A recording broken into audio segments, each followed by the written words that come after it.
Sejam todos muito bem-vindos, queridos irmãos e queridas irmãs em Cristo e também amigos que nos acompanham para mais uma transmissão pelo Instituto Vida para Todos. Hoje nós estamos inaugurando um novo livro da Bíblia que nós vamos estudar, que é o livro de Efésios. Hoje será a mensagem de número 1. Nós vamos abordar o livro de Efésios sob o tema geral de nossa comissão, a edificação do corpo de Cristo. A mensagem 1, introdução. Leitura da Bíblia, Efésios 4, de 11 até 12.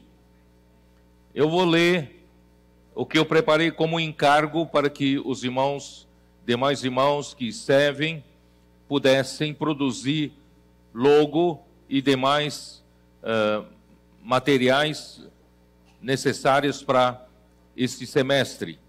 Então, o encargo que eu escrevi para que todos pudessem trabalhar juntos é este. Daremos sequência ao encargo de Mateus, o qual termina em a grande comissão: pregar o Evangelho com a finalidade de edificar a igreja. Essa comissão foi dada a Cristo por Deus quando ele foi ungido para edificar a sua igreja e implantar o seu reino. Mateus 16, 16 até 19. Pregar o Evangelho do reino visa resgatar homens para o governo celestial como materiais de edificação. Essa edificação somente acontecerá com a participação de todos os membros do corpo de Cristo, quando estes são aperfeiçoados para este fim. Efésios capítulo 4, versículos de 11 a 12. A edificação culminará na conclusão desta era em que vivemos, a era da graça, a era da igreja, quando todas as coisas estiverem de fato debaixo dos pés de Cristo por meio da igreja. Efésios 1, 22, 23. Para isso, Deus fez Cristo sentar-se à sua direita, acima de todo o poder e autoridade, e o deu à igreja como cabeça. Efésios 1, 19 a 21. Cristo recebeu toda a autoridade no céu e na terra, e a deu à igreja para cumprir a grande comissão. Mateus 28, 18 até 20, que é a nossa comissão. Aí nós produzimos um logo. Eu creio que eu preciso gastar um tempo para explicar o logo. Por favor, projeta aí o logo para esta série de mensagens. Nossa comissão, a edificação do corpo de Cristo. É difícil você ilustrar a edificação da igreja, a edificação do corpo de Cristo, porque não é um edifício material. Então, nós optamos por esse símbolo. Você pode verificar que há um quadrado no centro desse triângulo. Esse quadrado, na verdade, é um cubo. É um cubo. Eu vou explicar para vocês o que seja isso. A missão que Cristo recebeu da parte de Deus em Mateus 16 era que ele foi ungido como o Cristo para produzir a igreja e edificar a igreja. E ele mesmo é como a pedra, ele mesmo é a pedra angular, ele é o fundamento dessa edificação. A revelação sobre Cristo, a igreja, é o fundamento dessa edificação. E graças a Deus, nós somos resgatados desse mundo, do Egito, para o seu reino. Nós fomos chamados para fazermos parte dessa edificação como materiais de construção. Por isso que nós saímos às ruas, pregamos o Evangelho, resgatamos as pessoas do império das trevas para trazer para a igreja, para serem cuidados, e essas pessoas serão materiais para a edificação da igreja. Mas essas pessoas precisam passar por um aperfeiçoamento, e esse aperfeiçoamento é o que está descrito em Efésios capítulo 4, versículo de 11 até 12. E quando essa edificação terminar, em Zacarias capítulo 4 mostra que, além de Cristo ser a pedra angular, Cristo também será a pedra de remate, a pedra que conclui essa edificação. E nós fazemos parte dessa edificação. E quando tudo terminar, haverá as bodas do Cordeiro. Em outras palavras, os vencedores que produziram, cooperando com o Senhor, com o Espírito, a edificação da igreja, pelo livro de Apocalipse, no tempo final, Deus usará a igreja em Filadélfia, seguindo a palavra profética, ele vai concluir essa edificação.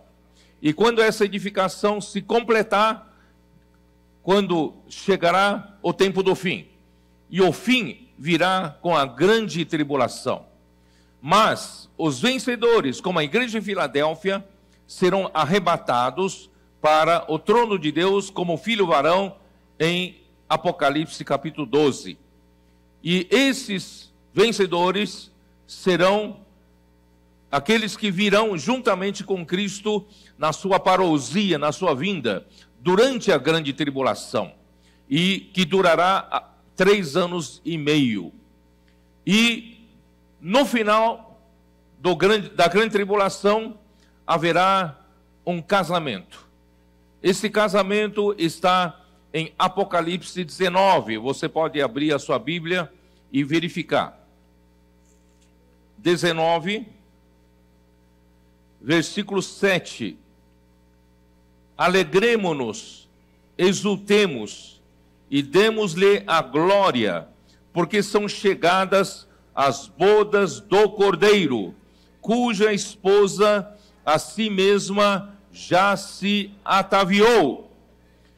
Pois lhe foi dado vestir-se de linho finíssimo, resplandecente e puro, porque o linho finíssimo são os atos de justiça dos santos. Então me falou o anjo: escreve, bem-aventurados aqueles que são chamados à ceia das bodas do Cordeiro, e acrescentou: são estas as verdadeiras palavras de Deus. Esses que são chamados para as bodas do Cordeiro representam a própria noiva que se unirá a Cristo. Era importante, antes de encerrar essa era, haver esse casamento. Esse casamento é para juntar Cristo e a igreja numa união orgânica definitivamente. Isso está descrito em Efésios capítulo 5. Abra sua Bíblia. Efésios capítulo 5. Paulo diz: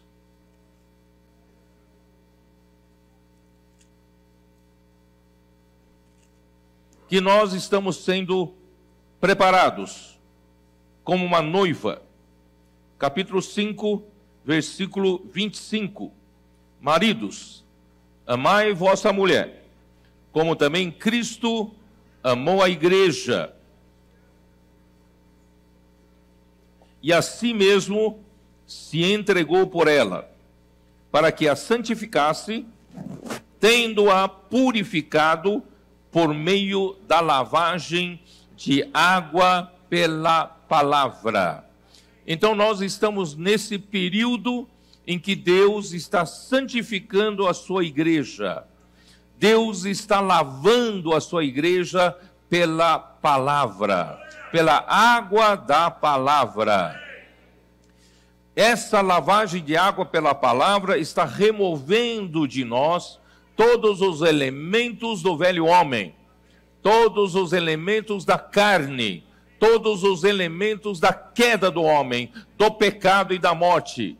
Está colocando em nós elementos do Deus triuno, elementos divinos da natureza santa de Deus.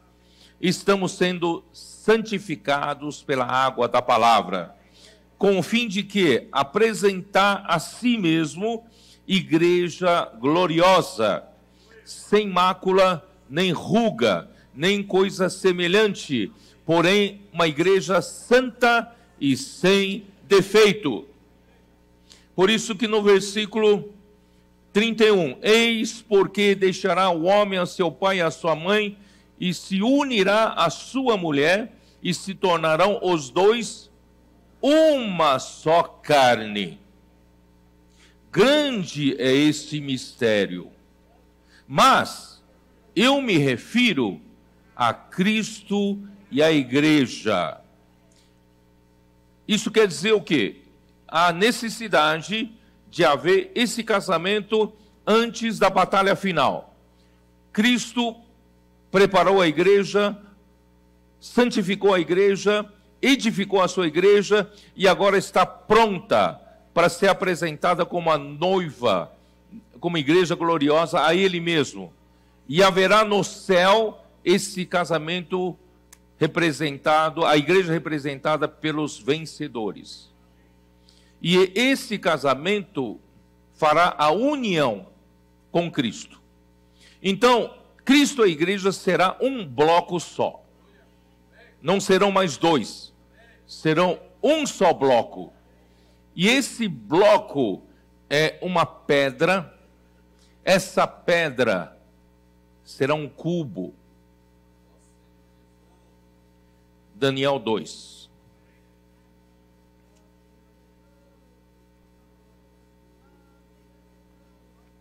Livro de Daniel, capítulo 2. Aqui aparece uma estátua no versículo 31. No sonho de Nabucodonosor, o rei da Babilônia. A Babilônia começou com Babel. Começou em Gênesis capítulo 10. Quem fundou a cidade, quem edificou a cidade de Babel, foi Nimrod. Nimrod construiu a cidade de Babel e depois construiu a Torre de Babel para anunciar a independência do homem com relação a Deus. Ele queria mostrar para a população da época que o homem não precisa de Deus. O homem pode viver sem Deus. E a intenção dele era cortar qualquer laço que exista entre o homem com Deus. Aí surgiu o governo humano. E o governo humano hoje é controlado pelo príncipe desse mundo, que é Satanás. Mas um dia será derrubado. E a estátua que Nabucodonosor viu representa esse governo humano construído totalmente para desafiar o governo de Deus. Porque em Gênesis 3, o homem se desvinculou do governo de Deus, se desvinculou do encabeçamento de Deus, e em Gênesis 10, o homem declarou independência a Deus, e o homem não quer mais viver debaixo do governo de Deus. Isso está claro em Salmos 2. Antes de entrar em Daniel, vamos ler Salmos 2. Isso está claro em Salmos 2, versículo 1. Porque se enfurecem os gentios, e os povos imaginam coisas vãs, os reis da terra, quem governa no governo humano, os reis da terra se levantam e os príncipes conspiram contra o Senhor e contra o seu ungido, dizendo: rompamos os seus laços e sacudamos de nós as suas algemas. Quer dizer, o homem declarou que não precisa de qualquer laço com relação a Deus, não precisa de qualquer relação com Deus. Por isso, irmãos, nós estamos quase no final dos tempos. O mundo caminha para isso. Vocês vão ver a pressão desse mundo desvinculando o homem de Deus cada vez mais. O que está acontecendo é que esse mundo está levando de uma forma muito forte a que esse mundo não tenha mais qualquer vínculo com Deus, qualquer vínculo com a palavra de Deus, com a Bíblia. E esse homem que se levantará no último tempo, o anticristo, ele se levantará contra tudo que se chama Deus. Ele será contra todo objeto que lembra Deus. E ele mesmo quer se colocar como Deus numa imagem dentro do santuário. Queridos irmãos, o Senhor levantou a sua igreja como governo celestial. Nós declaramos que nós sim, nós queremos que Deus governe sobre nós. Nós queremos o governo de Cristo. E nós vamos ser usados através da edificação da igreja para derrubar esse governo levantado por Nimrod. Aqui está então, voltando para Daniel 2, versículo 31.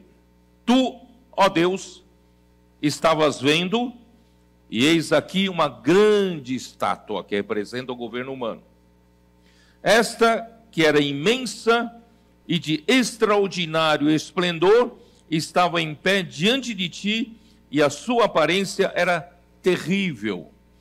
A cabeça era de fino ouro, que representa o império babilônico. O peito e os braços de prata representa o império medo-persa.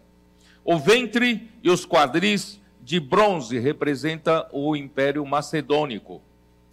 E as pernas de ferro representam o império romano.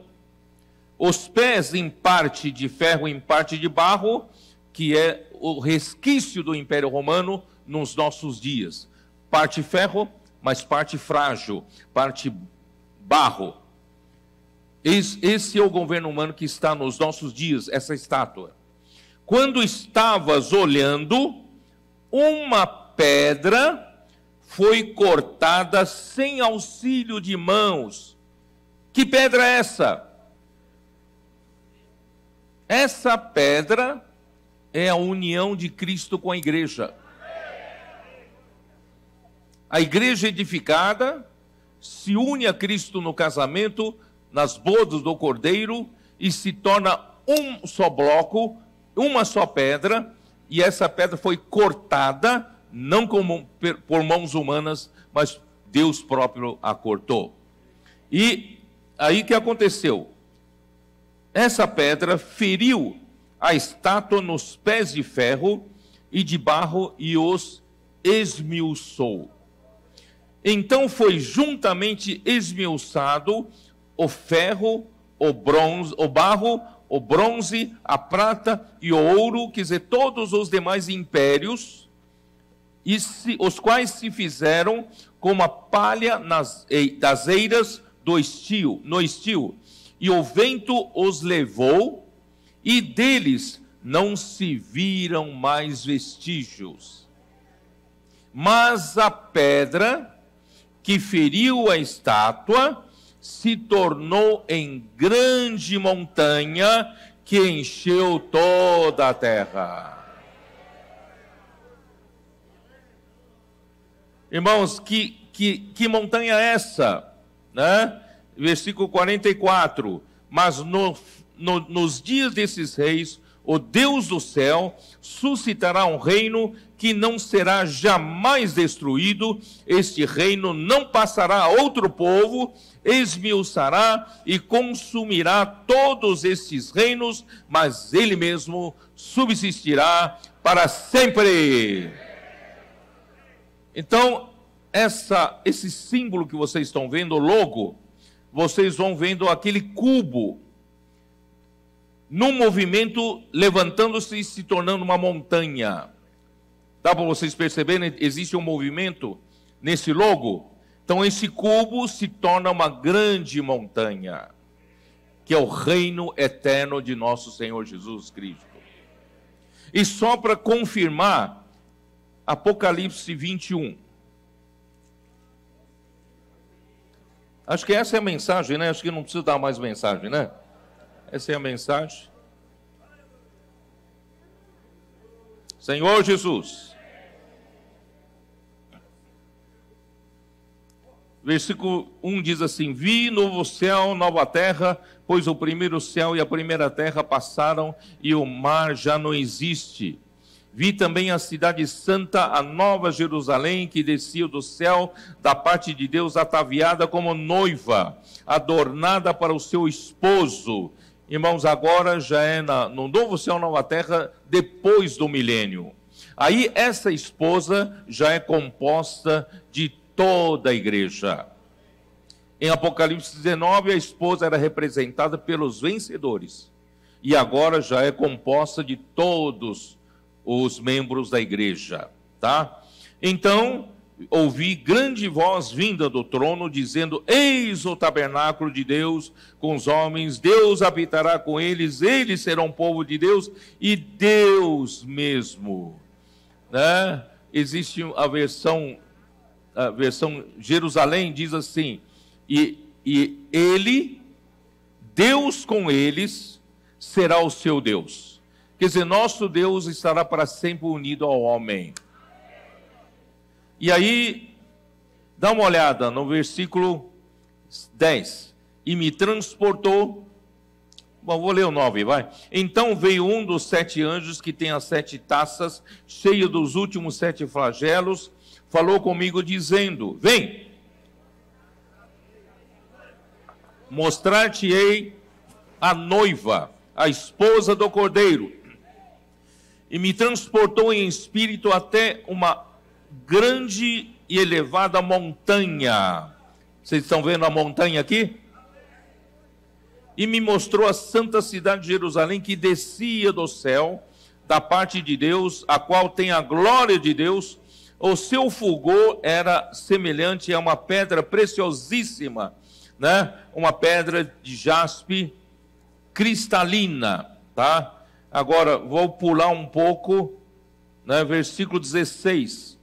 A cidade é quadrangular, tem a base quadrada, de comprimento e largura iguais, e mediu a cidade com a vara até 12.000 estádios. O seu comprimento, presta bem atenção, o seu comprimento, largura e altura são iguais. É um cubo, tá? Aí no capítulo 22, versículo 1: então me mostrou o rio da água da vida, brilhante como um cristal, que sai do trono de Deus e do Cordeiro. Quem governa agora não é mais o homem. Quem vai governar para sempre será Deus e o Cordeiro. Tá? No meio da sua praça, de uma e de outra margem do rio, estará a árvore da vida, que produz 12 frutos, dando o seu fruto de mês em mês, e as folhas da árvore são para a cura dos povos. Nunca mais haverá qualquer maldição. Nela estará o trono de Deus e do Cordeiro, e os seus servos o servirão, e contemplarão a sua face e a sua fonte, na sua fonte está o nome dele.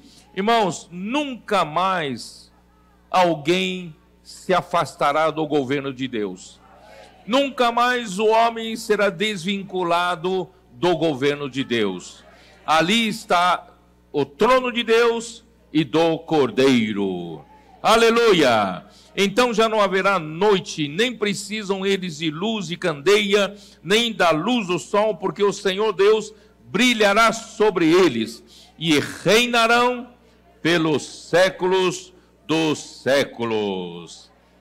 Ó Senhor Jesus, disse-me ainda, estas palavras são fiéis e verdadeiras. O Senhor, o Deus dos espíritos dos profetas, enviou seu anjo para mostrar aos seus servos as coisas que em breve devem acontecer. Irmãos, para nós realmente será em breve. Eis que venho sem demora. Bem-aventurado aquele que guarda as palavras da profecia deste livro.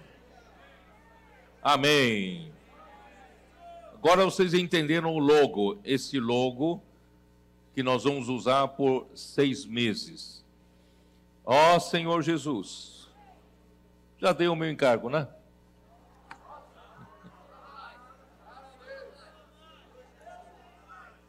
Irmãos, nós vamos entrar no livro de Efésios neste semestre de uma maneira diferente. Nós vamos seguir o encargo a luz que o Senhor nos deu do livro de Mateus. Nós finalizamos nos últimos capítulos, né, o sofrimento de Jesus, o seu martírio, a sua crucificação e a sua ressurreição. Mas tudo ele fez, irmãos, para que pudesse acontecer esse final maravilhoso. A igreja precisava ser produzida através dos seus sofrimentos, através da sua crucificação, da sua morte, do seu sangue derramado e também da água que fluiu do seu lado, para que pudesse, na sua ressurreição, né, a igreja pudesse receber o Espírito que fluiria do seu lado, e esse Espírito também batizou a igreja, e a partir de então a igreja recebe de Cristo a grande comissão.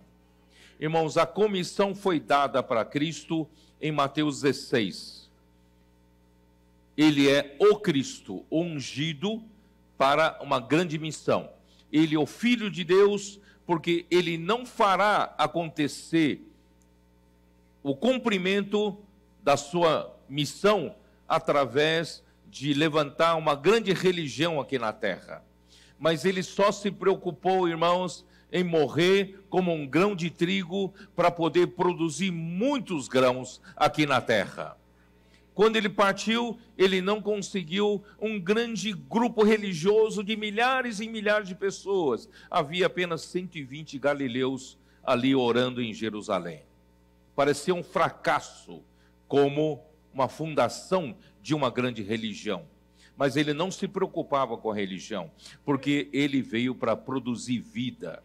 Ele veio para dispensar a vida de Deus. Todo esse trabalho que está acontecendo no nosso meio, irmãos, não é pelo artifício humano, é pela vida de Deus. A obra de Deus é feita pela vida de Deus, e a vida de Deus vem pela palavra de Deus. Então, graças a Deus, ele recebeu essa grande comissão. Por isso que o versículo 18 ele disse para Pedro: Pedro, tu és Pedro, né? Você é uma pedra para edificação, e sobre a rocha edificarei a minha igreja, e quando essa igreja estiver edificada, as portas do Hades não prevalecerão contra ela. Aí nós vamos vencer as portas do Hades através da igreja edificada. Aí ele então mostra que através da igreja ele quer introduzir o reino. E nós estamos aqui, irmãos, para edificar a igreja e trazer o reino de Deus de volta nessa terra. Essa é a nossa grande comissão, e começando por meio da pregação do Evangelho. Por isso o Senhor tem, nesses últimos 3, 4, 5 anos, o Senhor tem nos levado para a rua. Porque as pessoas estão nas ruas, as multidões estão nas ruas. Precisamos ir até as ruas, né? Posso orar por você, e fazendo comportagem, deixando o livro nas mãos dessas pessoas e criando redes de cuidado, né, na igreja para receber essas pessoas. Então é por esse encargo, por essa linha de encargo, que nós vamos entrar no livro de Efésios. Senão o livro de Efésios ficaria muito teórico. Porque o livro de Efésios começa no capítulo 1, do ponto de vista do céu. Paulo, quando trouxe a revelação do livro de Efésios, Efésios 1 nos leva lá para o céu. Se a gente não tiver Mateus nos dando a comissão, nós iremos flutuar, sem muita necessidade, sem os pés no chão. Mas graças a Deus, nós recebemos a grande comissão em Mateus 28, e agora, irmão, nós vamos ver toda a visão, toda a revelação que nos será mostrado no livro de Efésios. Então, ó Senhor Jesus. Então, a grande comissão da igreja está em Mateus 28, já li aquele dia, mas vamos lá, vai. Mateus 28, Senhor Jesus.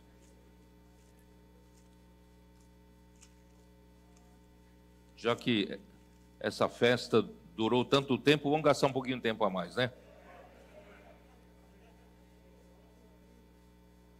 Versículo 18. Jesus, aproximando-se, falou-lhes, dizendo: toda autoridade me foi dada no céu e na terra.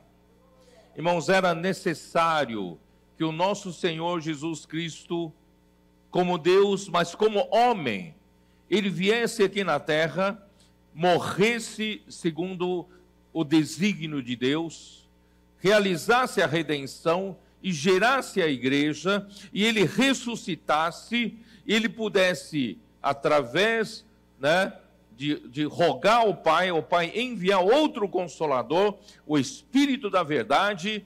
Irmãos, ele então pode voltar hoje como o Espírito da verdade, como o Espírito. Só que ele voltou de uma forma diferente. Ele recebeu toda a autoridade no céu e na terra. Por isso, quando nós vamos às ruas, não menospreze você. Nós saímos com a autoridade do rei. Ele é cabeça da igreja. Ele deu essa autoridade para a igreja, para pregar o evangelho, para cumprir a nossa grande comissão, que é, irmãos, essa autoridade no céu e na terra. Ide, portanto, fazei discípulos de todas as nações, batizando-os em nome do Pai, do Filho e do Espírito Santo. Isso quer dizer o que, irmãos? Fazer discípulos significa colocar esses homens a quem pregamos o evangelho debaixo de um governo. Porque nas ruas, eles estão debaixo do governo ilegítimo de Satanás. Estão debaixo da autoridade das trevas. Por isso que as pessoas não têm paz, não têm alegria, não têm direção na vida, não sabem para que vivem, estão debaixo de muito estresse, cansaço, aflição, sofrimento e angústia. Muitos não vêem motivo para viver. Irmãos, mas graças a Deus nós pregamos o evangelho visando trazê-los para um governo celestial. Fazer discípulos é colocá-los debaixo do encabeçamento de Cristo. Aí a vida fará sentido. A nossa vida não tem sentido? Porque estamos debaixo desse governo. E o que nós vamos fazer? Batizando-os em nome do Pai, do Filho, do Espírito Santo. Aqui pode também ter um sentido. Em nome também é para dentro do nome. Quer dizer, nós vamos trazer as pessoas pelo Evangelho para o reino de Deus, colocá-los debaixo do governo de Deus, de Cristo, mas nós os batizamos para eles estarem em união orgânica com o Deus triuno. O batismo nas águas é apenas um testemunho de um batismo do Espírito. Na verdade, quando você prega o evangelho, a pessoa crê, a pessoa foi batizada no Espírito Santo. E o batismo na água é uma confirmação, um testemunho para ele mesmo, para o mundo e para as pessoas que a cercam, de que ele foi batizado pelo Espírito. Ele se uniu ao Deus triuno, ensinando-os a guardar todas as coisas que vos tenho ordenado, e eis que estou convosco todos os dias, até a consumação do século. Ensinando-os aqui, irmãos, de um lado, nós temos a Bíblia, palavra logos, para ensinar. Mas, irmãos, nós também precisamos da palavra rema, que sai instantaneamente da boca de Deus. Hoje, na igreja, principalmente a igreja em Filadélfia, nós temos os tesouros da palavra profética. E ela tem nos abençoado tanto, tem nos dado direção. Irmãos, todo lugar que eu encontro, né, hoje mesmo, um irmão que está conosco no hotel, ele me disse no elevador, irmão Pedro, né, esses últimos 2, 3 anos, são os melhores anos da minha vida, melhores anos da vida da igreja. Nós vivemos, irmãos, nos momentos mais felizes da nossa vida e da vida da igreja. É verdade ou não é verdade? Ó Senhor Jesus, porque nós temos a palavra, nós andamos segundo a palavra. E eu disse ontem, irmãos, a palavra é a presença invisível do Senhor. Se o Senhor fala conosco, porque Ele está aqui, senão não estaria conosco. Graças a Deus, Senhor, a presença do Senhor está aqui. Ele fala conosco através da palavra profética, e Ele estará até a consumação deste século conosco. Aleluia. Por isso, irmãos, foi necessário, né, do lado de Jesus sair sangue e água. Isso está em João 19, 34, já falei sobre isso. Porque o sangue é para redenção, e a água é para, né, sangue é para tirar os pecados, e a água, né, foi usado para comprar a igreja, e a água representa a vida de Deus, né, dispensada a todo aquele que crê, com o fim de gerar a igreja e santificá-la por meio da lavagem de água pela palavra. Já li isso em Efésios 5, 25 até 27, né, resultando uma igreja gloriosa, santa, sem mácula e nem ruga, santa e sem defeito. Isso corresponde à igreja edificada de Mateus 16, 18. Irmãos, água só vê quem está perto. Você segue de perto o Senhor? E como você segue de perto o Senhor? Você segue de perto a palavra. O Senhor está conosco. Mas como você sabe que o Senhor está conosco? Porque Ele fala no nosso meio. Então, se você quer seguir de perto o Senhor, tem que seguir de perto a palavra. Então, Mateus nos trouxe até aqui. Mas o livro de Efésios, dá uma olhada, livro de Efésios, nos revela, na visão, do ponto de vista celestial, só vou hoje pensar alguns versículos para fazer essa ligação, tá? O livro de Mateus, desembocando no livro de Efésios, é como se fosse, eu não sei como explicar, como se você estivesse numa rodovia, numa pista, e de repente essa pista desemboca na outra rodovia.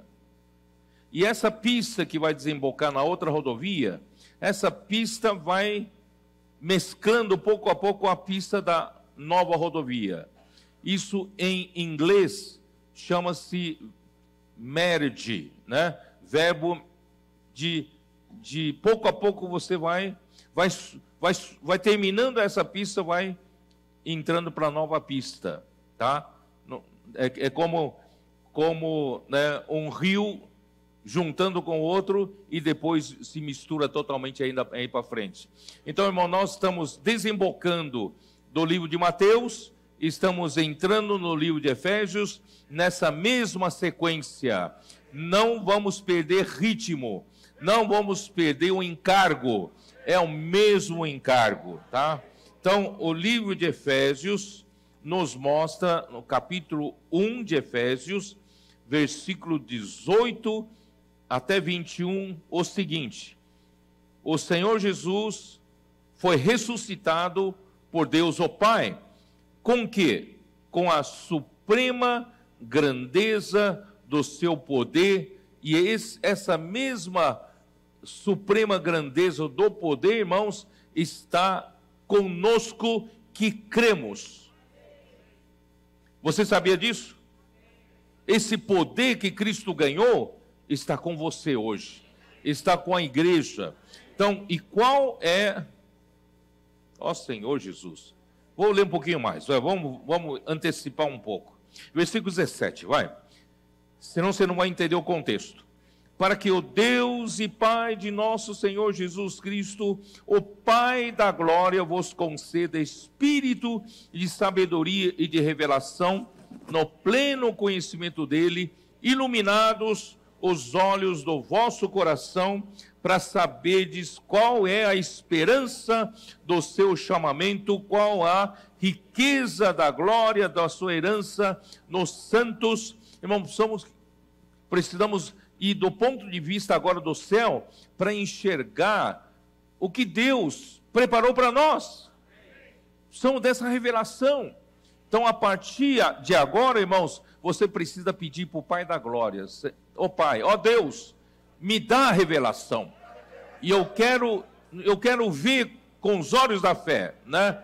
Qual é a esperança do meu chamamento, do seu chamamento, e qual é a riqueza da glória da sua herança nos santos, e qual a suprema grandeza do seu poder para com os que cremos, segundo a eficácia da força do seu poder, o qual exerceu ele em Cristo, ressuscitando-o dentre os mortos e fazendo sentar à sua direita nos lugares celestiais. Irmãos, isso é maravilhoso.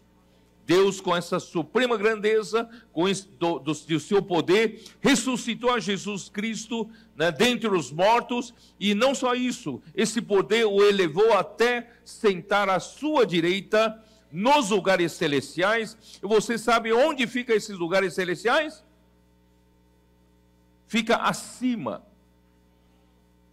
de tudo, acima de todo principado e potestade, quer dizer, toda sorte de autoridade, né? E poder e domínio, e de todo nome que se possa referir, não só no presente século, mas também no vindouro. Irmãos, Cristo já recebeu tudo, recebeu toda a autoridade no céu e na terra. Ele deu para nós. E pôs todas as coisas debaixo dos pés de Cristo.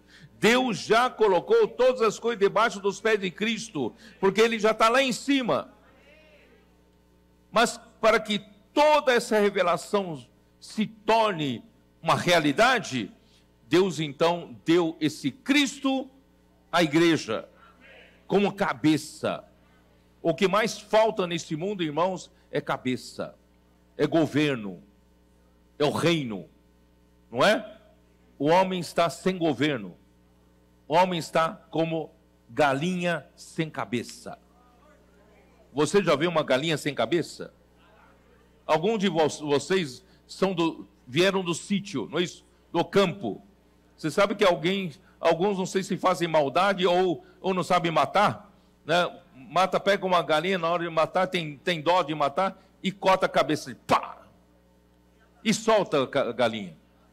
A galinha ainda anda, né? Alguns passos, mas não tem rumo. E logo cai cambaleando.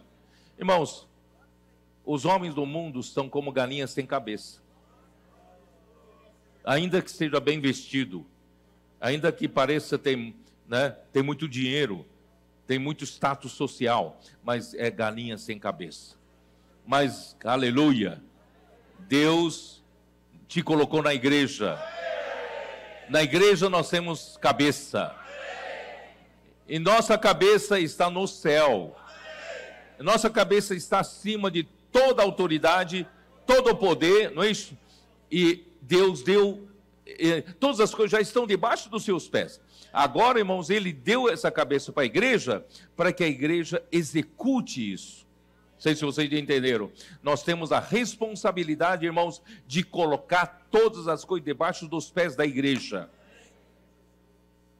Essa é a nossa função. Por isso, quando você sai com a autoridade nas ruas, posso orar por você? Deus é com você. A autoridade de Deus está com você. Você subjuga toda a situação à sua volta, tá? E que é a igreja, a qual é o seu corpo, a plenitude daquele que a tudo enche em todas as coisas. Ó Senhor Jesus, nós precisamos da cabeça.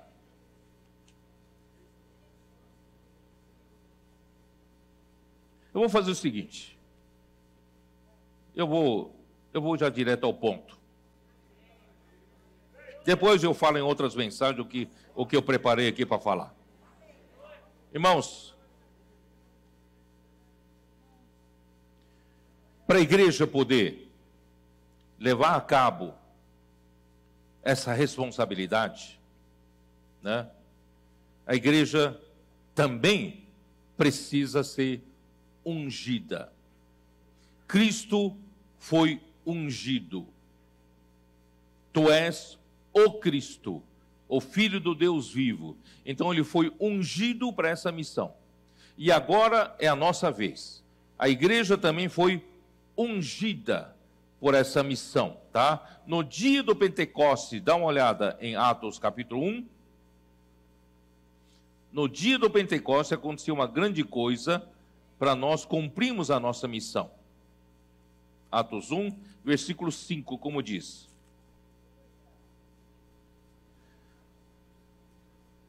porque João, na verdade, batizou com água, mas vós sereis batizados com o Espírito Santo não muito depois destes dias.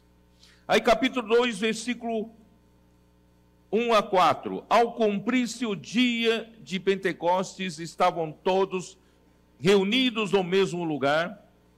De repente veio do céu um som como de um vento impetuoso, encheu toda a casa onde estavam assentados, e apareceram distribuídos entre eles línguas como de fogo, e pousou sobre cada um deles, e todos ficaram cheios do Espírito Santo, e passaram a falar em outras línguas, segundo o Espírito lhes concedia que falassem. Era necessário eles falarem em outras línguas. Por quê? Porque havia muitos judeus vindos de todas as partes da terra, né? Eles precisavam de que esses 120 galileus, cheios do Espírito Santo, pudessem pregar o evangelho na língua deles, no idioma deles. E agora na África, nós precisamos de língua francesa. Quem sabe falar língua francesa? Né? Então, bom aprender. Quem sabe falar língua inglesa? Hein? Well, praise the Lord, né? Nós vamos precisar pregar o evangelho, né, nesses idiomas diferentes. Tá bom?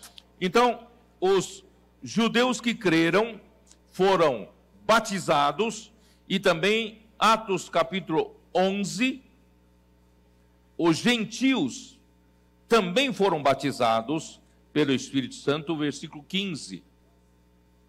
Quando, porém, comecei a falar, caiu o Espírito Santo sobre eles, como também sobre nós no princípio. Então, me lembrei da palavra do Senhor, quando disse: João, na verdade, batizou com água, mas vós sereis batizados com o Espírito Santo. Irmãos, a igreja também foi ungida para cumprir a grande comissão. Então, não diga que você não tem a unção para pregar o evangelho, porque você, como membro do corpo, membro da igreja, você também foi ungido, quando a igreja foi ungida, tá bom? Então, nós vamos, irmãos, levar a cabo a nossa comissão, pregando o evangelho, trazendo as pessoas aqui na igreja, edificando conosco, até a consumação desse século, certo? Muito bem. Nós acabamos de falar que nós precisamos seguir o Senhor, porque o Senhor estará conosco até a consumação desse século. Sem seguir o Senhor, sem o Senhor, mesmo na sua presença invisível, nós precisamos seguir o Senhor. Porque nós somos seguidores do Cordeiro, por onde quer que vá. Nós somos seguidores do Espírito. E como seguir o Senhor se Ele está invisível? É seguir a palavra. Por isso, irmãos, o ministério mais importante hoje é o ministério da palavra. Porque a palavra traz a presença, confirma a presença do Senhor. Porque se o Senhor está com a igreja, como provar que o Senhor está com a igreja? A sua presença é invisível. Como provar? É quando Ele fala com a igreja. Graças a Deus, irmãos, Ele não tem nos privado da sua palavra. Nós somos alegres, porque nós temos a sua presença. Porque nós, como confirma que nós temos a sua presença? Irmão, nós temos a palavra. A palavra não tem faltado nos nossos dias, tá? Então, o ministério da palavra, né? O ministério da palavra de Jesus aqui na terra, né? Seguiu livremente. E ele cumpriu o que ele tinha que cumprir no seu ministério na terra, tá? Mas hoje não vou falar sobre isso propriamente dito. O meu foco não é isso. Eu quero mostrar para vocês que o ministério da palavra não sai sozinho. O ministério da palavra precisa de apoio, tá? Mateus 27, vamos lá. Mateus 27. Versículos 55 e 56. São dois versículos bem ocultos, né? Mas falam de um ministério que apoia o ministério da palavra. Versículo 55. Diz: estavam ali muitas mulheres observando de longe. Eram as que vinham seguindo a Jesus desde a Galileia, para o servirem. Entre elas estavam Maria Madalena, Maria mãe de Tiago e de José, e a mulher de Zebedeu. Irmãos, aqui você mostra que existe um grupo de mulheres que serviam a Jesus de uma forma oculta. Mas eu quero perguntar para vocês, o ministério da palavra consegue ir sozinho, sem auxílio dos serviços? Você não tem muita convicção, né? Você acha que eu poderia estar aqui ministrando a palavra se não houvesse quem preparou o som, se não houvesse quem preparou as cadeiras, não houvesse quem, né, ter construído esse lugar, colocado ar-condicionado, tem energia, tem água para funcionar aqui, não é isso? Tem uns irmãos servindo, os irmãos, né, irmãs servindo. Irmãos, sem o serviço não há palavra. Jesus ia de cidade em cidade, aldeia em aldeia. Quem prepara o serviço? Ele vai comer o quê? Pó?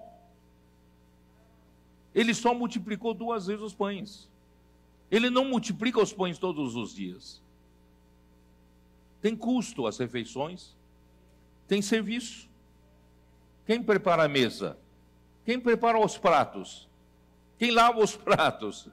Quem arruma o lugar? Quem faz a logística? Quem prepara transporte? Tem serviço. Então, graças a Deus, tem um grupo de irmãs aqui representando. O Ministério dos Serviços é representado pelo grupo de irmãs aqui. Já serviam a Jesus na Galileia. Por onde ele ia, essas mulheres estavam servindo. a Jesus, para que a palavra pudesse sair, o ministério da palavra pudesse se desenvolver. Precisa do ministério dos serviços. Irmãos, por isso que eu falei que a igreja precisa ter os seus serviços restaurados. Nós temos que buscar a excelência em diversos serviços da igreja. Mas não só o ministério do serviço, existe outro ministério, também muito importante, Lucas capítulo 8.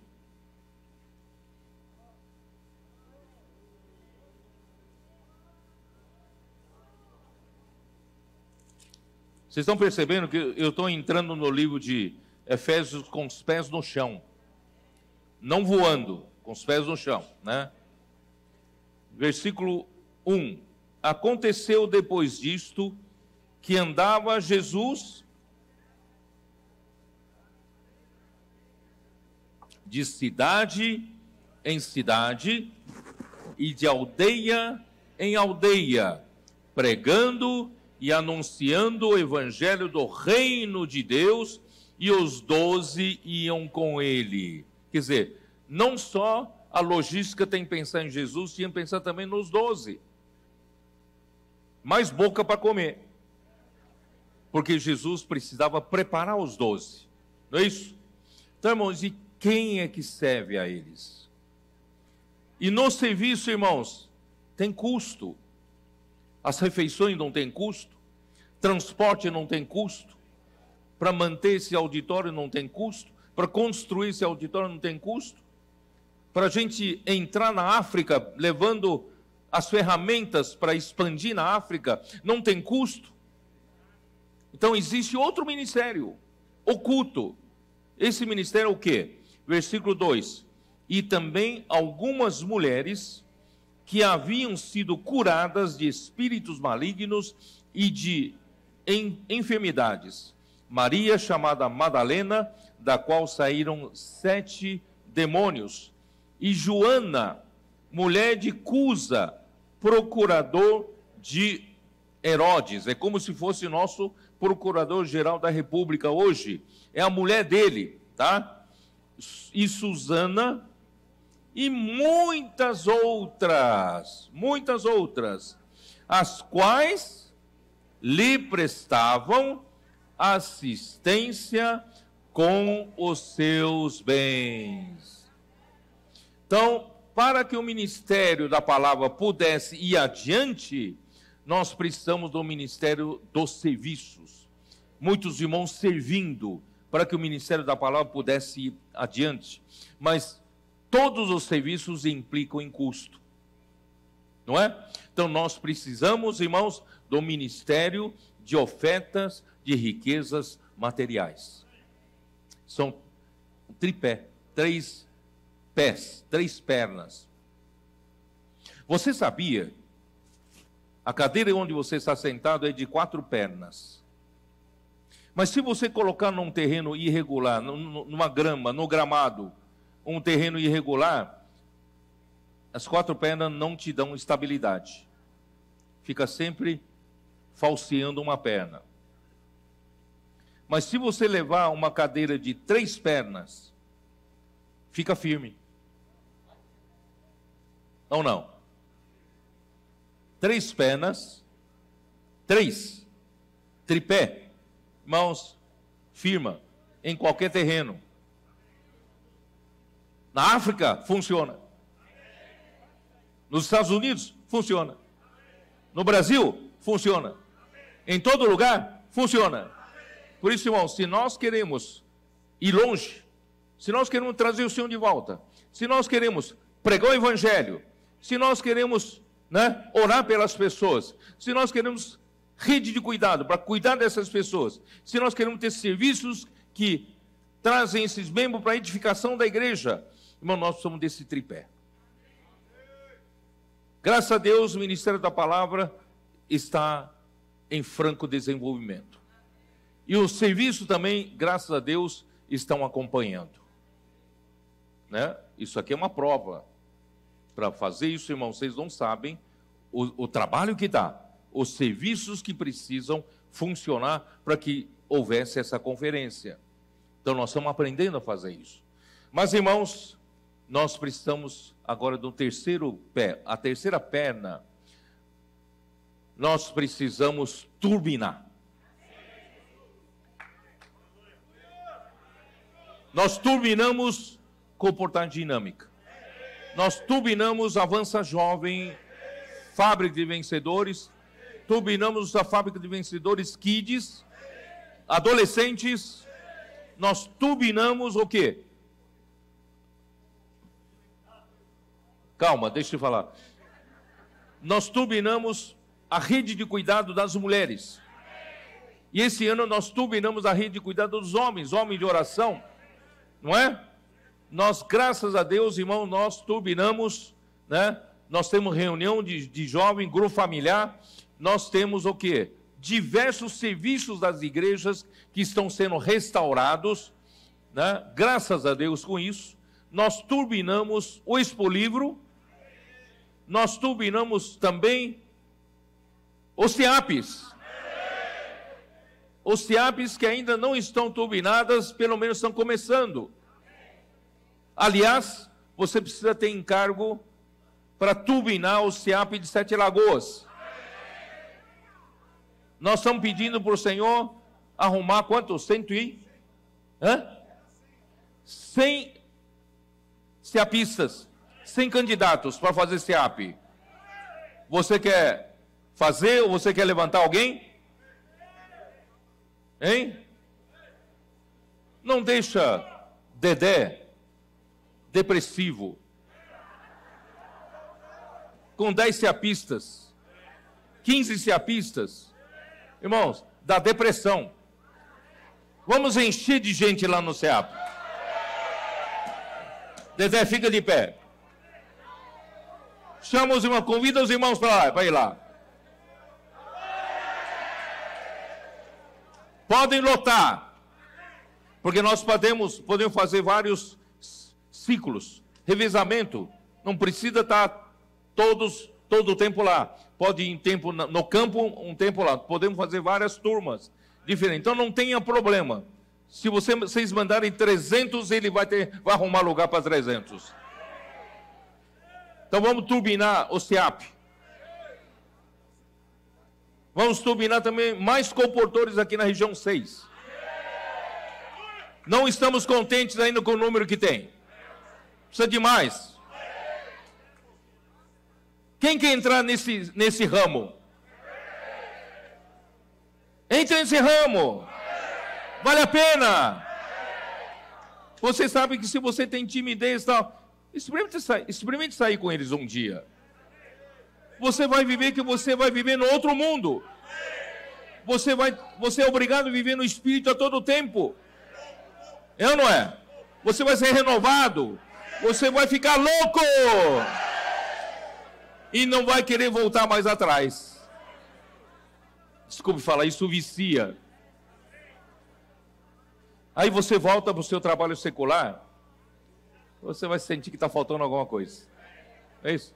Você ali, vive ali com o chefe no teu pé, tal. Mas estou sentindo falta de ir para a rua.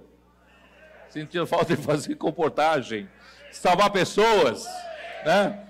Irmãos, vamos ser comportores. Porque o Senhor precisa de um exército grande. Mas nós precisamos de... Puxa vida, falando de comportamento, me entusiasmei, né? Na verdade, eu preciso falar de ofertas, tá? Então, para o funcionamento normal da igreja, como corpo de Cristo, dá uma olhada em Romanos 12. Nós precisamos também dessas 3 categorias de serviços, mesmo numa igreja. Senhor Jesus.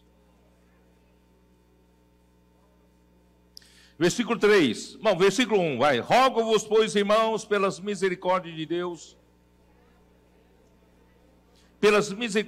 que apresenteis o vosso corpo por sacrifício vivo, santo, agradável a Deus, que é o vosso mais racional serviço. Tá? Irmãos, não tem serviço sem apresentar o corpo. Vamos colocar à nossa disposição o nosso corpo, né? O Senhor deseja ir para a rua pregar o evangelho. Se o meu corpo não se apresentar, não tem como o Senhor ir para a rua pregar o evangelho. Então, vamos apresentar o nosso corpo como serviço mais racional. Vamos apresentar o nosso corpo para o Senhor. E não vos conformeis com esse século, mas transformai-vos pela renovação da vossa mente, para que experimenteis qual seja a boa, agradável e perfeita vontade de Deus. Vocês vão ver que praticando essas ferramentas que o Senhor nos deu, turbinadas, você vai estar renovando a sua mente, saindo da caixa, não mais servindo ao Senhor de uma maneira convencional, tradicional, maçante. Você vai viver alegre, porque pela graça que me foi dada, digo a cada um dentre vós que não pense de si mesmo além do que convém. Antes pense, com moderação, segundo a medida da fé que Deus repartiu para cada um, porque aqui ele começa a falar da edificação da igreja.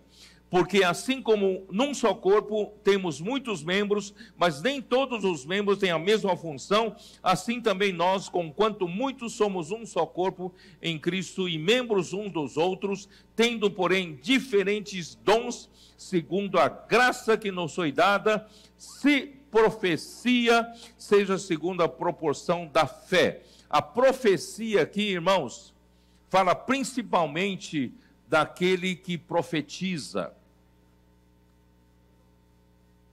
E quem profetiza, está falando aqui do profeta, que recebe a revelação direta da parte de Deus. Então, todos os demais serviços, irmãos, vêm pela profecia, vêm pela palavra.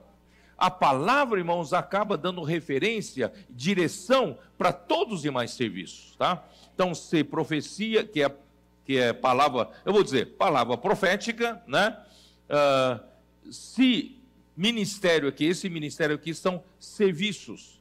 Se serviço de recepção, serviço de batismo, serviço de literatura. Se serviço, dediquemo-nos ao serviço, ou o que ensina deve esmerar-se em seguir o profeta, seguir a palavra profética. Tá? Quem ensina, não seja um mestre totalmente autônomo, que não segue a palavra, Um mestre tem que seguir o que foi profetizado, certo? Que mais? O que exorta, mesma coisa, o que exorta tem que seguir o que ensina e tem que seguir o que profetiza. E faça-o com dedicação. O que contribui, esse já é uma outra categoria. A terceira categoria, irmãos, é contribuição, ofertas. Que contribui com liberalidade. Quem preside com diligência, quem exerce misericórdia com alegria, isso tudo faz parte dos serviços. Então aqui nós vimos o ministério da palavra, nós vimos o ministério dos serviços e nós vimos aqui o ministério das ofertas de riquezas materiais. Muito bem. Mas hoje eu tenho encargo de turbinar, sabe o quê? As nossas ofertas normais. Porque eu vejo que a igreja é muito fiel, não só em Belo Horizonte, em todas as regiões eu tenho visto, a igreja é muito fiel em ofertas especiais. Quando foi apresentada ontem para vocês a necessidade de nós ofertarmos para nós implantarmos em Angola e São Tomé e Príncipe todas essas ferramentas, como investimento para que a obra de lá decole, se levante, irmãos, eu tenho certeza que nós vamos conseguir essa quantia que falta nessa conferência. Os irmãos são fiéis. Eu também tenho visto lá em São Paulo, quando falamos de do Ministério de Riquezas Materiais, uma necessidade da igreja, uma necessidade da obra regional, todos são fiéis, todos ofertam, certo? Aleluia! Desde 2018, lá na Estância, vocês se lembram, nós falamos da oferta numa conferência de fevereiro, se eu não me engano. Nós quadruplicamos as ofertas. Então, as igrejas foram renovadas para isso. Mas, a oferta chamada dízimo está fraca. Que é o dia a dia. As nossas ofertas normais não podem depender somente de nós, no domingo de manhã, levantarmos da nossa cadeira, puxar alguma nota do nosso bolso e colocar na caixa oferta. Para mim, isso é simbólico. Claro que alguns, como as 2 moedas da viúva, é aquilo. Mas eu creio que a grande maioria, aquilo é simbólico. Nós devemos honrar o Senhor com aquilo que Ele nos dá. Eu não estou falando de ofertas especiais. Eu estou falando naquilo que o Senhor nos dá para viver. O Senhor não tem dado para você um salário para viver? Um valor para viver? Não tem dado? E para que você vive? Que propósito? Você vive para fazer a vontade de Deus. Você vive agora para cumprir essa grande comissão. Você vive para pregar o evangelho, edificar a igreja e trazer o reino de Deus de volta. Não é? Então, aquilo que você recebe do Senhor, o suficiente, você tira o suficiente para você viver, não é isso? Se o Senhor dá, né, com mais abundância, você pode viver num padrão melhor. Mas você não precisa, se você precisa de um pão para viver, não coma 2 que a barriga cresce.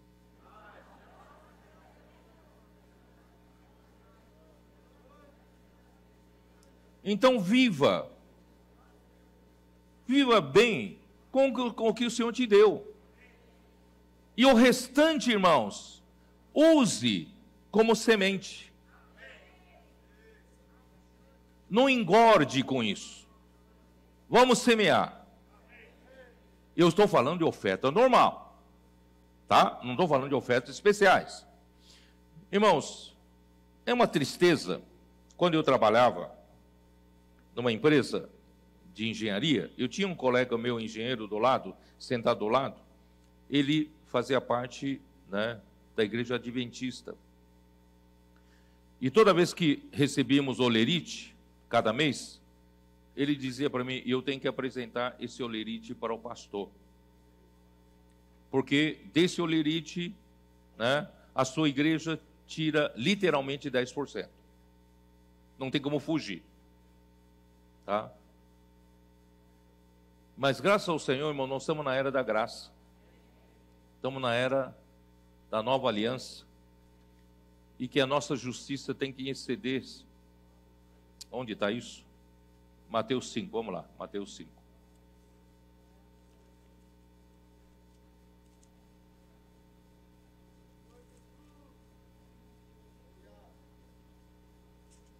Onde está isso? Aqui, ó, né? No versículo 20. Porque vos digo que se a vossa justiça não exceder em muito a dos escribas e fariseus, jamais entrareis no reino dos céus. Irmãos, em termos de ofertas normais, daquilo que o Senhor nos dá todo mês, irmãos, nós ainda não somos fiéis. Porque esses grupos religiosos que aplicam a lei, eles têm uma vida financeira saudável mês a mês.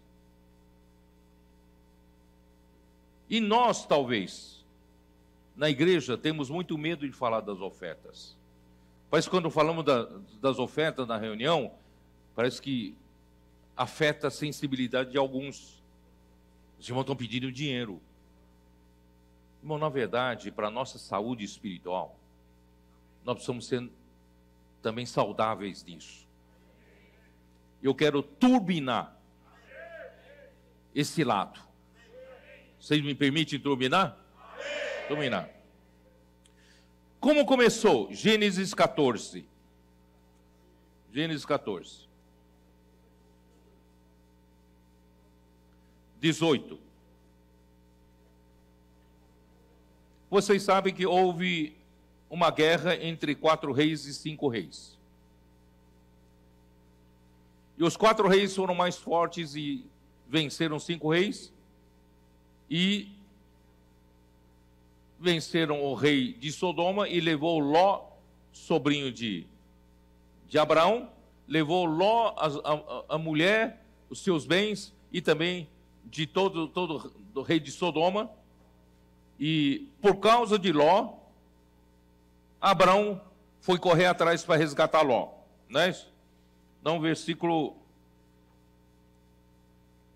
14. Ouvindo Abraão que seu sobrinho estava preso, fez sair 318 homens, dos mais capazes, nascidos em sua casa, e os perseguiu até Dan. Irmãos, são exércitos de 4 reis que venceram um exército de 5 reis, e Abraão saiu com 318 homens. É uma coisa impossível, mas, irmãos, certamente ali havia a palavra de Deus. O Senhor deve ter confirmado: sai, vai lá resgatar, tá? E repartidos entre ele, tá bom, aí versículo 16. Trouxe de novo todos os bens e também a Ló, seu sobrinho, os bens dele e ainda as mulheres e o povo. Após voltar Abraão de ferir Laomé e aos reis que estavam com ele, saiu-lhe ao encontro o rei de Sodoma, em vale de Savé, que é o vale do rei. Aí aparece uma figura mística, né? Misteriosa, que é o Melquisedeque. No livro de Hebreus nos mostra que Cristo é o sumo sacerdote segundo a ordem de Melquisedeque. Melquisedeque, rei de Salém, trouxe pão e vinho. Era sacerdote do Deus Altíssimo. Abençoou ele a Abraão e disse: bendito seja Abraão pelo Deus Altíssimo, que possui os céus e a terra. E bendito seja o Deus Altíssimo, que entregou os seus adversários nas suas mãos. Realmente, irmãos, quem com 318 homens iria conseguir resgatar, né, tantas Ló e tantas pessoas e tantos bens? Aquilo que você ganha todo mês, irmãos, é o Senhor quem te deu. Você com 318 homens, o Senhor está te dando bens generosamente. Vocês conseguem enxergar isso? E aí de tudo lhe deu Abraão o dízimo. Irmão, aí surgiu, de tudo lhe deu Abraão o dízimo. Na verdade, tudo isso Deus deu para ele. Ele não precisava para viver. Deus deu, ele deu o dízimo para Deus, né? Gênesis 28.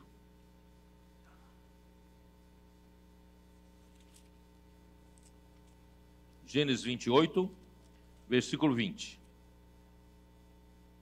Fez também Jacó um voto, dizendo: se Deus for comigo e me guardar nesta jornada que empreendo, e me der pão para comer, roupa que me vista, de maneira que eu volte em paz para a casa de meu pai, então o Senhor será meu Deus. Ele é Jacó mesmo, né? Por isso, né, faz jus à fama que hoje os judeus têm, né? E a pedra que erigi por coluna será a casa de Deus, e de tudo quanto me concederes, certamente eu te darei o dízimo. Quem quer fazer essa aliança comigo? Eu quero ser sócio do teu negócio, e tudo que você me der, eu vou te devolver dízimo. Tá bom esse negócio ou não? É bom para mim, mas é ruim para você, né? Mas Jacó fez esse negócio com Deus. Irmãos, na verdade, o dízimo é pouco. Porque Deus nos deu tudo. Tá? Por isso, irmãos, isso em Levítico 27, versículo 30 a 32, não vou ler, vocês aí em casa. Ali está a prática do dízimo, né, na lei, né, as dízimas da terra, dos cereais, os frutos das árvores, as dízimas do gado e do rebanho, né, o dízimo será santo ao Senhor. E, irmãos, nós podemos exceder essa justiça dos fariseus, não podemos exceder? Irmãos, por isso nós, em São Paulo, nós começamos que dia que foi? Segunda-feira, né? Foi na segunda? Segunda-feira nós tivemos uma reunião. Na verdade, nós tínhamos isso na cabeça, nós queremos mudar a nossa situação. Irmãos, como é maravilhoso, nós temos uma equipe de apoio formada por jovens mais maduros. Né? Nós chamamos eles para um café da manhã, né? Acho que tinha uns 8 lá, né, aquele dia. Irmãos, apenas mostramos nossa preocupação. Esses nossos jovens mais maduros rapidamente fizeram, né, e colocaram em ação isso. Por isso, irmãos, essa era final é a era dos jovens. Eu estou vendo muitos jovens aqui. A responsabilidade de trazer o Senhor de volta é de vocês. Eu quero envolver vocês na obra, não só na edificação da igreja, da sua igreja. Irmão, nós temos que expandir a obra, né? Nós temos que tomar toda essa terra com a força jovem, porque vocês são aqueles exércitos de jovens santos que o Pai prometeu para o Filho. Vamos conquistar a terra através da juventude. E esses jovens lá em São Paulo que dão apoio para nós foram muito fiéis. Eles são como aqueles valentes de Davi. Davi só suspirou: quem me dera de dar água que está no poço da porta de Belém. Eles arriscaram seu pescoço e foram pegar água. Irmãos, graças a Deus nós temos esses jovens hoje fiéis nas igrejas, na obra do Senhor. Amém? Está convocado? Se comprometa. Se comprometa. O Senhor vai usar você na obra. Ó Senhor Jesus. Aí o que eu falei para os irmãos? Irmãos, se aplicássemos a lei de pegar o olerite, tirar os 10%, isso seria a justiça dos fariseus, porque os fariseus fazem isso. E Mateus 5 fala que a nossa justiça tem que exceder a dos fariseus. E na igreja hoje nós não temos essa prática da lei. Então eu falei para os irmãos, mas isso não é desculpa para a gente ficar devendo. Esse deve ser o argumento para a gente superar, exceder. Que tal? Então eu falei para os irmãos, em lugar de eu, quando eu receber o loirite, dizer, puxa, eu preciso apresentar aos irmãos líderes da igreja. Não estamos pedindo isso. Não precisa apresentar. Mas é mais do que isso. Você vai apresentar para o Senhor. Que tal? Você vai dizer, Senhor, eu não preciso apresentar para o Maurício, mas eu vou apresentar para o Senhor. E o Senhor tem falado que a minha justiça tem que exceder a dos fariseus. Então, não é só 10%. Senhor, me dá um número. O Senhor me diz, eu só preciso viver para te servir. Não é? Só me dá o suficiente para viver. Aí me diz quanto eu tenho que te ofertar todo mês. Não é oferta especial. Todo mês. Aí, nossa equipe de apoio fez. Cada um pode responder para uma mídia nossa. Criamos uma mídia. E esse dado é sigiloso. somente 2 presbíteros, teoricamente, mexem com isso, tá? E ali, irmãos, no dia seguinte, ainda estamos começando. Hoje de manhã é que a igreja vai promover para os irmãos. No dia seguinte, irmãos, nós já tínhamos 107 mil de compromisso mensal, de ofertas normais. E eu espero triplicar, quadruplicar. Irmão, a igreja precisa ter esse valor generoso na sua conta para apoiar a obra. Fazer frente às suas despesas, mas também a obra. Tem um grupo de irmãos que precisa ir para a Austrália. A igreja de Belo Horizonte participa. Contanto, não precisa levantar uma oferta especial. Já tem na conta normal da igreja. Precisam fazer um expolíbrio menor para essa região. Nós temos dinheiro na conta para fazer. Precisamos apoiar os nossos obreiros para Angola. Nós temos dinheiro para isso. Os irmãos entenderam? Todas as igrejas que estão alinhadas com esse encargo do Senhor de trazer o Senhor de volta, precisa ter na sua conta, irmãos, esse valor generoso, para nós podermos avançar mais rápido. Não é para encher meu bolso, não. É para o Senhor poder voltar. Para edificar a igreja. Para expandir. Não é ou não é? Precisa de van? Compramos van. Precisa ir para a cidade vizinha. Olha, depois de nós completarmos o trabalho na África, pelo menos esse início, irmãos, nós precisamos começar a pensar em nossa volta. Da sua cidade em volta, ainda tem muitas cidades sem igreja. Precisamos fechar essa terra toda. Pelo menos aqui no deserto, América do Sul, vamos fechar essa terra. De modo que todas as cidades em nossa volta, né, vai ter igreja. Para isso precisa de recursos. Recursos nós vamos ter. Nós vamos turbinar isso. Vamos turbinar isso?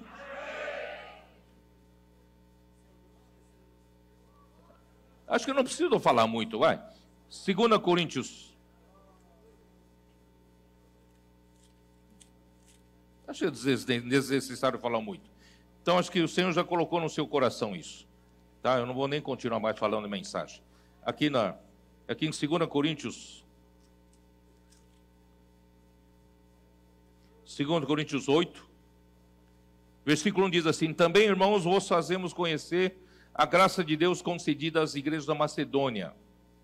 Porque no meio de muita prova de tribulação, manifestaram abundância de alegria, e a profunda pobreza deles superabundou em grande riqueza da sua generosidade. Irmãos, não é ser rico ou ser pobre, é o coração. Porque eles testemunham na medida de suas posses. Deus, nessa oferta normal, Deus não exige o impossível. Deus não exige o que você não tem. Deus quer o que você tem, o que Deus te deu de posse. Na medida de suas posses, e mesmo acima delas, se mostraram voluntários, pedindo-nos com muitos rogos a graça de participarem da assistência aos santos. Nesse caso, era Paulo que iria fazer um levantamento de ofertas para dar assistência aos santos da Judeia.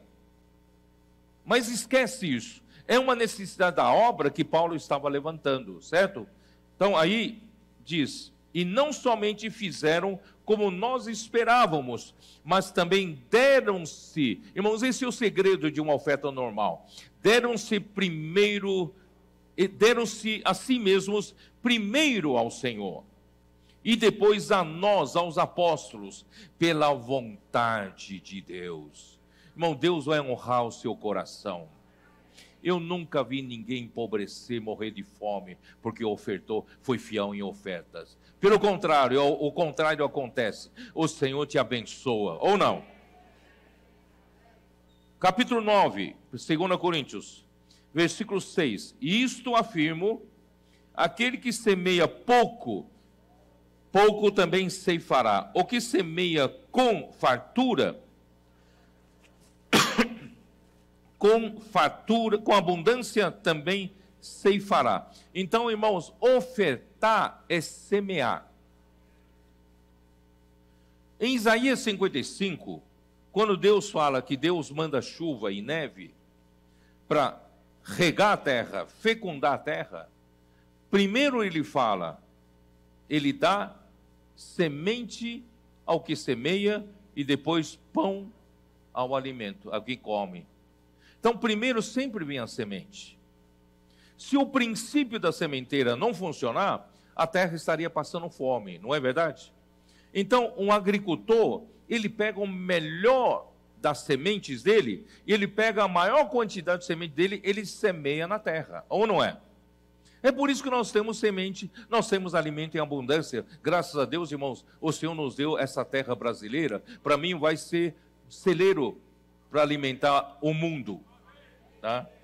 Então, todo agricultor que é sábio, primeiro ele dá o melhor para a terra, ele semeia, porque ele vai colher, e ele guarda, não é a melhor semente, né? Ele guarda aquilo para comer, para poder alimentar. Então o alimento é poder sobreviver para ele poder semear, entendeu? Então nós temos que mudar um pouco o nosso conceito. O dinheiro que entra, irmãos, é para semear.